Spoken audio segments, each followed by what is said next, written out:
1월 첫 주에 하나님의 뜻이라는 그 메시지를 가지고 첫 번째 메시지를 전했습니다. 거룩하라는 메시지였습니다. 하나님의 뜻은 무엇인가? 우리는 너무나 하나님의 뜻을, 우리 인생을 향한 하나님의 뜻을 알고 싶어 합니다. 하나님의 뜻을 늘 구합니다. 그러면서 정작 성경에서 너무나도 선명하게 우리에게 요구하고 있는 그 하나님의 뜻을 놓치더라는 것입니다. 그 첫 번째 메시지는 신정에 드렸던 내가 거룩하니 너희도 거룩하라 였습니다. 하나님 우리에게 거룩하길 원하시며 그게 선명한 하나님의 뜻입니다. 오늘 구정을 맞아서 두 번째 하나님의 뜻은 무엇인가? 바로 그것은 재물되라는 것입니다. 재물이 되라. 거룩한 것이 하나님의 뜻인데 거룩함에서 멈춰서는 것이 아니라 재물까지 가야 된다. 산 재물이 되라. 그게 하나님 우리에게 원하는, 너무나도 간절히 원하는 선명한 뜻이라는 것입니다. 우리가 로마서 12장 1절을 읽었습니다. 우리가 너무 많이 들은 메시지고 너무 잘 알고 있는 말씀이죠. 로마서 1장부터 11장까지는요 하나님의 구원을 설명합니다. 구원이란 무엇인가? 왜 구원받아야 하는가? 그 구원이 우리에게 어떻게 찾아오는 것인가? 어떻게 우리가 하나님의 의로움을 입고 살 수 있는 것인가? 그 이론입니다. 이론. 그 이론편의 메시지가 1장부터 12장까지입니다. 그게 논리적으로 설명되어져 있습니다. 구원이란 무엇이며 구원은 어떻게 오는 것인가? 우리가 읽은 12장 1절 이 한 절의 첫 단어는 그러므로 라는 접속사로 시작하죠. 이제 국면이 바뀌는 겁니다. 11장까지가 조건이었다면 그러므로 이제 결론을 얘기하는 겁니다. 11장까지가 그 놀라운 구원에 관한 교리적 진술, 아주 풍성한, 정말 인간의 지혜로 다 담아낼 수 없고 인간의 언어로 표현할 수 없는 어마어마한 이 구원의 진술들이 11장까지의 내용이었다면 이제 12장부터는 그러므로 결론을 알려줄게 이겁니다. 앞의 내용의 결론은, 앞의 내용이 뭔가? 예수입니다. 예수에 대한 이야기를 한 겁니다. 1장부터 11장까지. 예수가 조건이 되는 겁니다.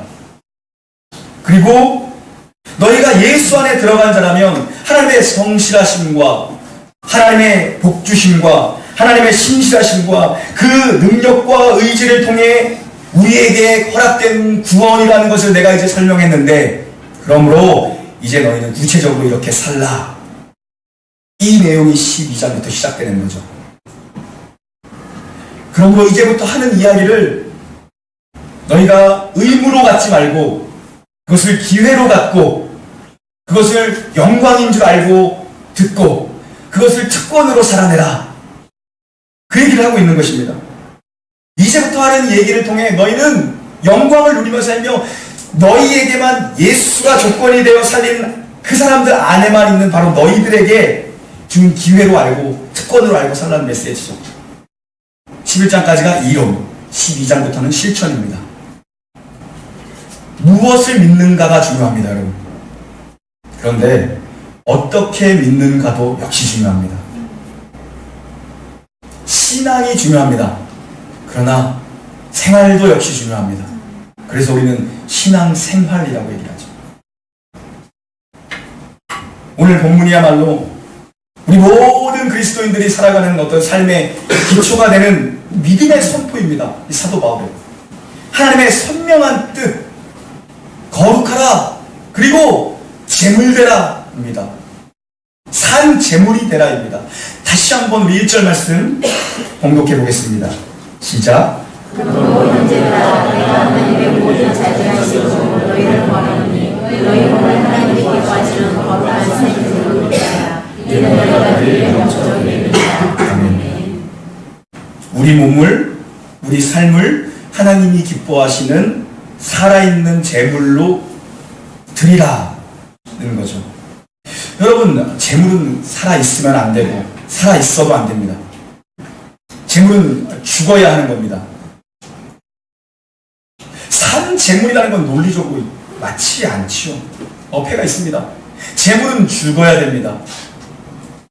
구약시대에 제사장 앞에 비둘기든 양이든 염소든 끌고 왔죠. 그리고 그에게, 그 짐승에게 안수하여 나의 죄를 그 짐승에게 전가합니다. 그리고 잡아 죽이는 거죠. 각을 또. 그리고 다 태워버립니다. 재물은 죽어야 재물입니다. 그런데 산 재물, 도대체 이게 사도 바울이 얘기하는 게 도대체 뭐냐는 겁니다. 재물은 살아있으면 재물이 아니고 죽어야 재물입니다. 산 재물로 드려라. 어떻게 날마다 우리가 산 재물이 될 수 있냐는 거죠. 이것은 예수님의 가르침과 같은 맥락입니다. 날마다 십자가를 지고 날마다 자기를 부인하고 나를 따라오라. 그것과 너무나도 같은 메시지죠. 예수를 믿는다는 건 단순히 생각의 공의가 아닙니다.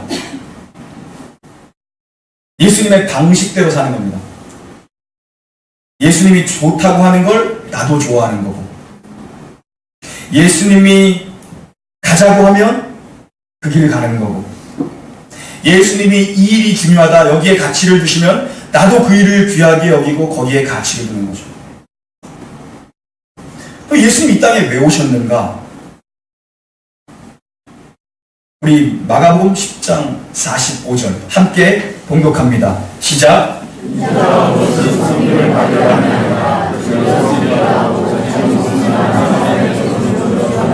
아멘.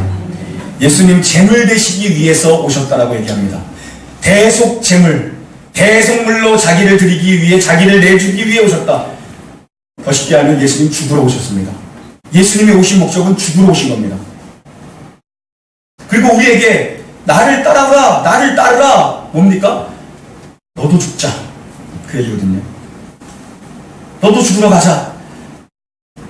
십자가를 져라. 자기 십자가를 져라. 너도 십자가의 길을 걸어라. 너도 내가 간 죽음의 길을 가라. 날마다 자기를 부인하고 나를 따르라. 살아있지만 내가 사는 것이 아니요 내 안에 그리스도께서 사는 것이요. 바울의 고백이죠. 나는 날마다 죽노라. 사도의 고백이죠. 내게 죽는 것도 유익함이라. 사도 바울의 고백이죠. 예수님의 가르침과 동일합니다. 그게 산재물이에요. 여러분과 제가, 이 교회가 산재물 되는 게 주님의 뜻입니다. 그게 주님의 뜻이에요. 우리가 죽는 게 주님의 뜻입니다. 죽는 게. 재물은 살아있으면 안 됩니다. 재물은 어떻게 드립니까? 전부를 태워드립니다. 전부를. 통째로 태워드립니다. 다 태우고 나면 뭐가 그 전에 있었는지 형체가 남지 않는 거죠. 도대체 무슨 말입니까? 우리가 이전에 어떤 사람이었는지가 남아서는 안 되는 것입니다. 다 태워드리는 겁니다. 내가 이전에 어떻게 생겨났던 사람인지가 남으면 안 되는 거죠. 내 흔적이 남으면 안 되는 겁니다. 내 흔적이 남으면 다 불살라되는 겁니다. 나의 의로움이나 나의 공이 남으면 안 되는 거죠. 다 불살라되는 겁니다. 그렇게 드리는 것이 영적인 예배입니다. 이 예배 역시 마찬가지입니다.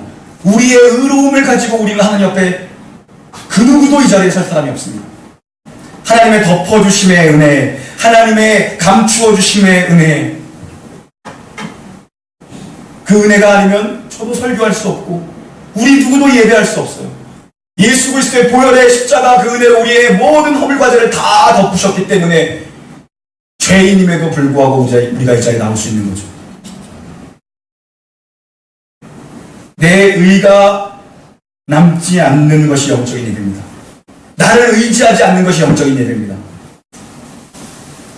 예전에 제가 교회를 사역을 하다가 사임하게 될 때 담임 목사님이랑 이제 마지막 최종 면담을 하죠. 몇월 며칠로 제가 사임하겠습니다. 그때 목사님이 몇 번 말리셨죠.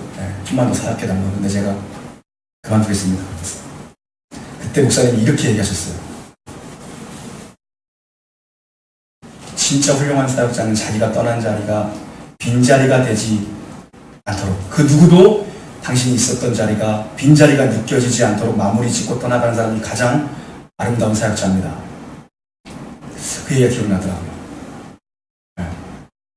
나의 흔적과 나의 자리가 남지 않는 것.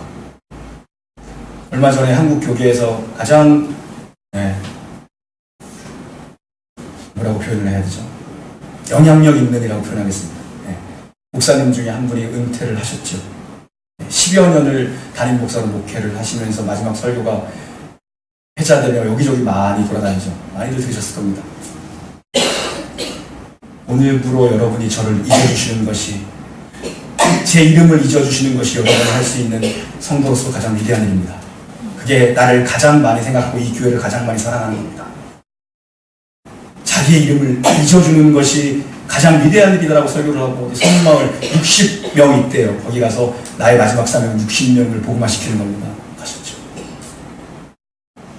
이런 얘기를 말씀을 드리면 자기도 그럴 건가 하면서 저를 바라보시는데 저는 그만큼 훌륭한 사람이 되지 못합니다. 성마을을 들어갈 수 있을까요? 제가? 모르겠습니다.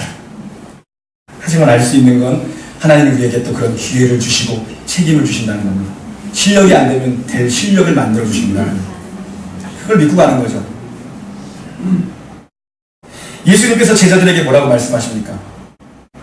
세상의 빛이고 세상 소금되라, 그 얘기하십니다.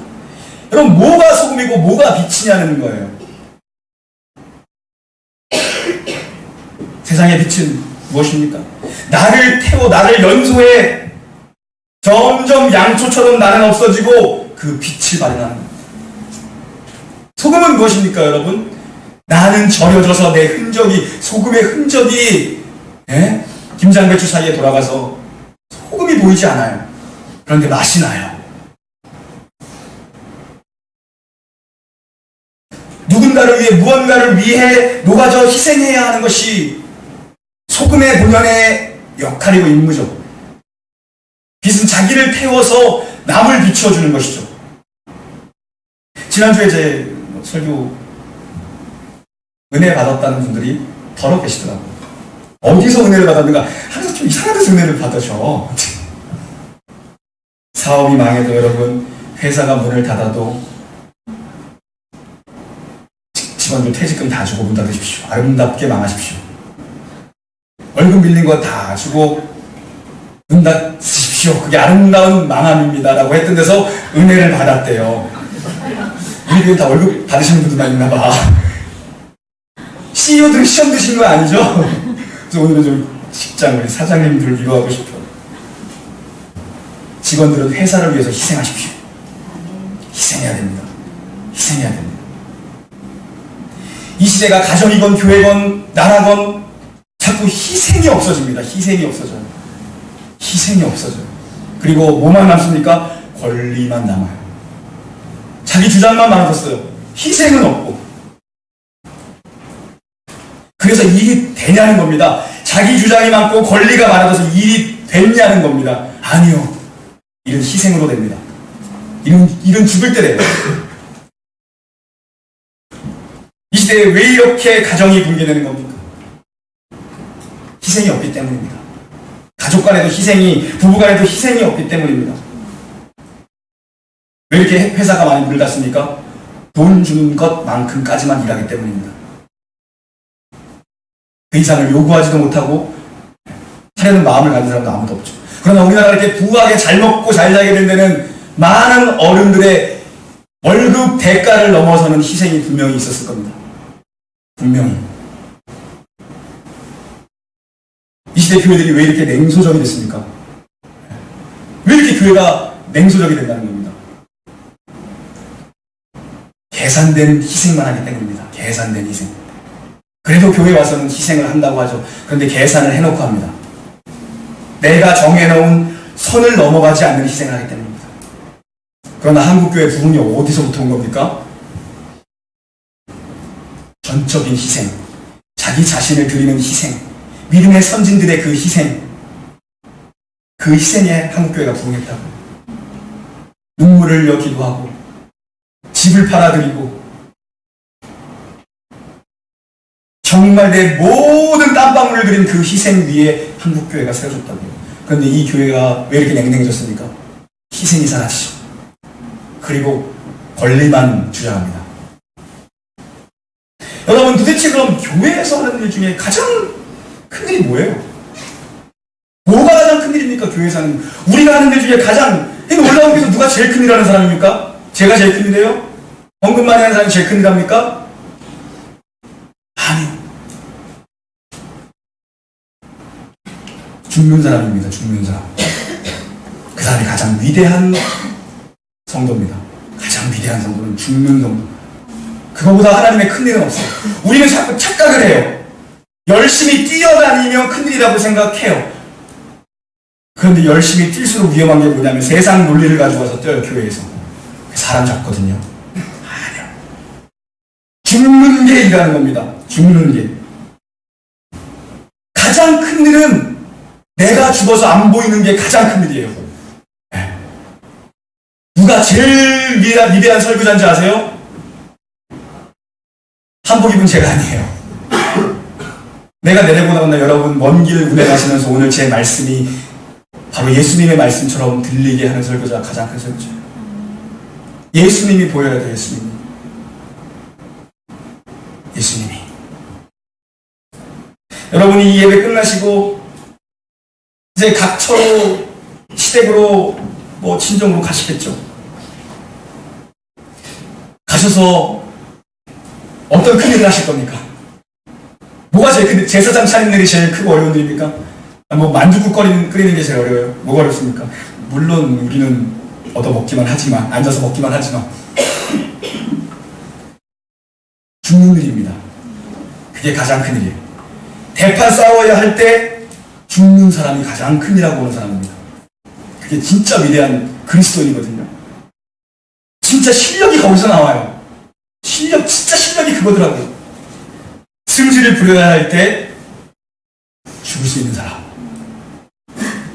그게 진짜 그리스도인의 실력이더라고요. 실력. 자존심을 세워야 할 때 머리를 숙일 수 있는 사람. 그게 제일 큰 사람이더라고요. 주장하고 권리를 내세우면 도리어 될 것 같은데 무너지죠. 가정이 무너지고 교회가 박살나요. 사탄의 구호가 뭔지 아세요? 가정붕괴, 교회 박살입니다.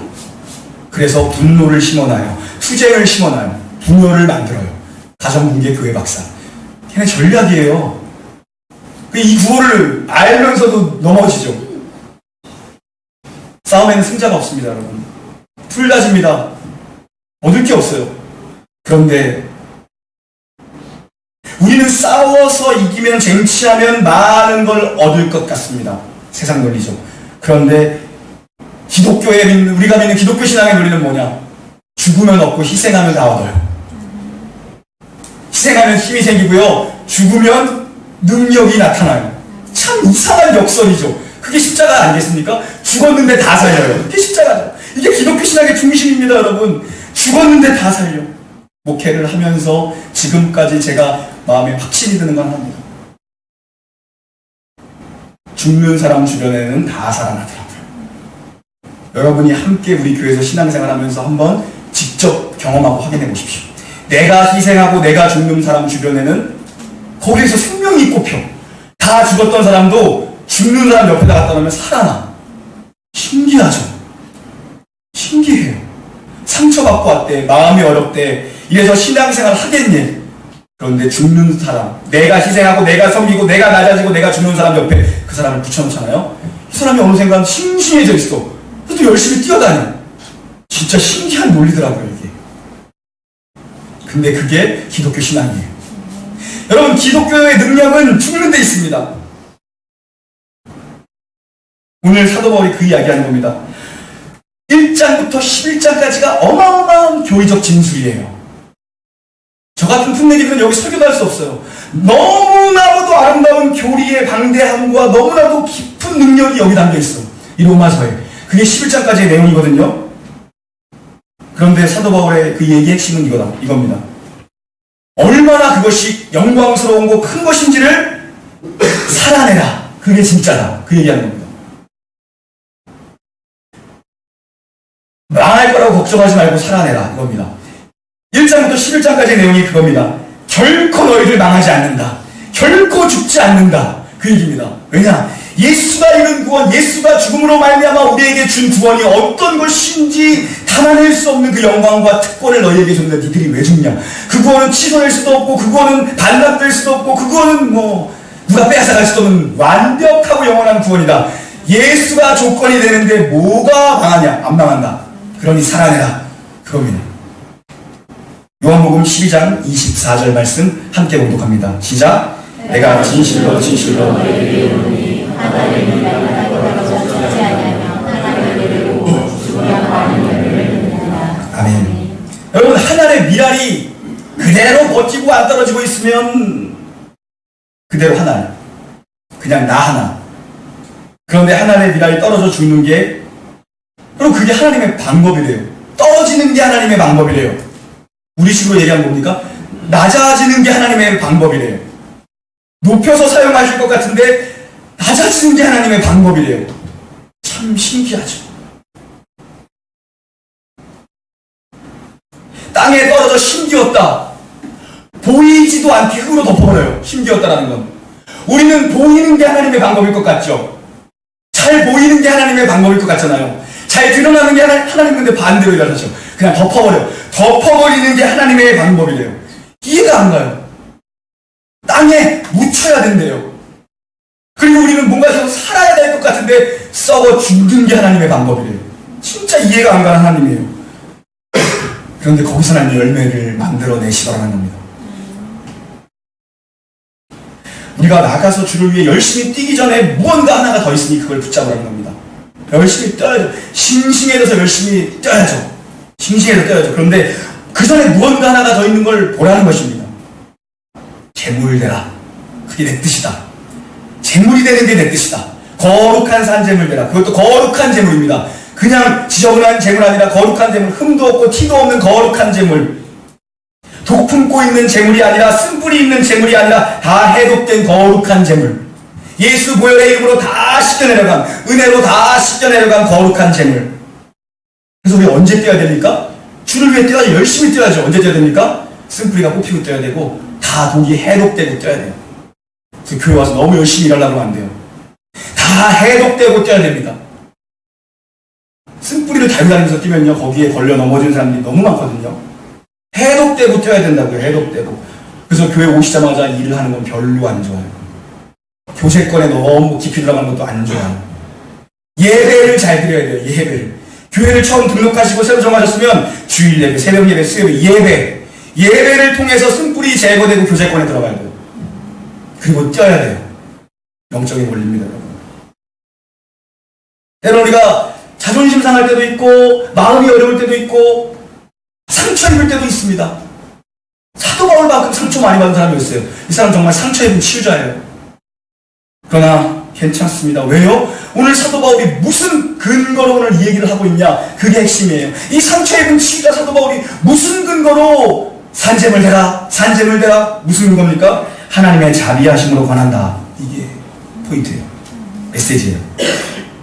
그 자비란 어떤 자비입니까? 오래 참으시는 자비였습니다. 하나님의 오래 참으신 자비, 어떤 자비입니까? 그 아들을 보내신 자비. 어떤 자비입니까? 그 아들을 십자가에 매단 자비. 어떤 자비입니까? 그 온갖 피를 다 쏟으신 자비. 어떤 자비입니까? 죽음을 관통하여 죽음에서 끝내지 아니하시고 부활로 이끄신 자비.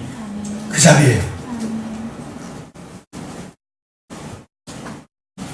여러분 한 분 한 분의 인생에 이 하나님의 큰 자비가 개입했다는 것입니다. 그래서 11장까지가 그 설명이에요. 야, 이게 얼마나 큰데 이게 네가 그런 인생이야. 하나님이 우리 인생 전체를 관통해서 개입하셔서 너를 살려내셨다. 그러므로 이렇게 살아라. 그러나 이 그러므로는 의무가 아니라 기회와 특권으로 삼아라. 그겁니다. 무슨 말입니까? 하나님의 자비로우심은 모든 자존심을 넘어서는 사랑입니다. 하나님이 자존심을 내어주셨어요. 우리를 위해서. 이방인들 손에 거룩한 성전이 무너졌죠. 왜요? 자기 백성들 교육시키시기 위해서 성전을 무너뜨리셨어요. 하나님. 그리고 아들 예수를 죽이셨어요. 하나님이 나를 위해 자존심을 버리셨다. 이게 기독교 신앙입니다. 이게 우리가 믿는 이 위대한 로마서의 교리예요. 기독교 신앙. 자존심을 넘는 무언가가 사랑이다라고 얘기합니다. 무언가인지는 모르겠는데 무언가가 사랑이다라고 얘기합니다. 우리가 놓치는 게 있죠.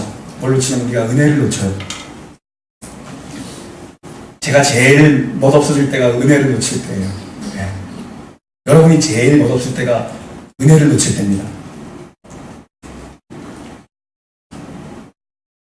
우리가 어떤 부름을 받았고 지금 어디 위에 어떤 은혜 위에 서 있는가를 놓치면 사람이 이상해지거든요. 그래서 이거를 놓치면 우리가 어떤 구원을 받았는지 하나님의 자비로우심이 어떤 건지를 놓치면 이 상태가 안 좋아져요. 상태가 안 좋아져요. 그래서 무엇을 따지냐? 정죄의 자리로 갑니다. 은혜를 놓치면 자꾸 정죄의 자리로 가요. 옳고 틀린 거를 찾고 따지는 자리로 가요. 정죄하는 일에서는 우리가 언제나 한 발 멀찌감치 물러있어야 돼요. 은혜의 자리에는 언제나 가까이, 언제나 갈급함으로 가까이, 정죄의 자리에서는 한 발짝 물러날 줄 알아야 됩니다. 한 발짝 물러날 줄 알아야 돼요. 그걸 여러분 마음에 이번 명절도 마찬가지입니다. 눈에 보이는 것에 다 넘어가지 마시고 정죄의 자리에서는 한 발짝 물러가시고 은혜의 자리는 가까이, 은혜의 자리는 가까이. 저희 어머니가 늘 하시는 말씀이 있어요. 늘 하시는 말씀이 있어요. 목사가 설교는 조금 부족하더라도 성질만 안 부려도 중간은 간다. 그거를 마음에 날마다 10번씩 외우고 새벽에 배워요. 나는 동의가 안 됐거든, 이 얘기가요. 목사가 설교를 잘해야지. 목사가 말씀을 잘 전해야. 제가 잘한다는 얘기는 아니고요. 그게 최고 아니에요? 난 설교를 잘해야지, 말씀을 잘해야지. 그렇게 반박하면 또 얘기해요. 아무리 좋은 설교도 3년 넘어가면 거기서 거기더라. 네. 그죠? 난 동의가 되는지 모르겠어요. 그렇게 늘 교회에서 담임 목사님 모셔왔대요. 설교 잘하는 사람 3년 지나가면 거기서 거기더라. 동의가 되시는지 모르겠습니다. 성질만 안 부리면 중간 간다. 조금 부족해도 그것만 은퇴할 때까지 그것만 잘하면 목회 성공한 거다. 사람이 40이 넘으면 자기 얼굴에 책임을 지라고 하는데 이해해 주시고 몇 년만 더 성질 부려도 이해해 주시고 여러분은 40이 다 넘으셨으니까 책임지셔야 되지만 내게는 아직 돌파구가 남아있습니다. 그래서 제가 중간을 못 가나 봐요. 옛날에는 귀뚱으로도 안 들었어요. 진짜로 귀뚱으로도 안 들었어요. 목사가 설교를 잘해야지 뭘.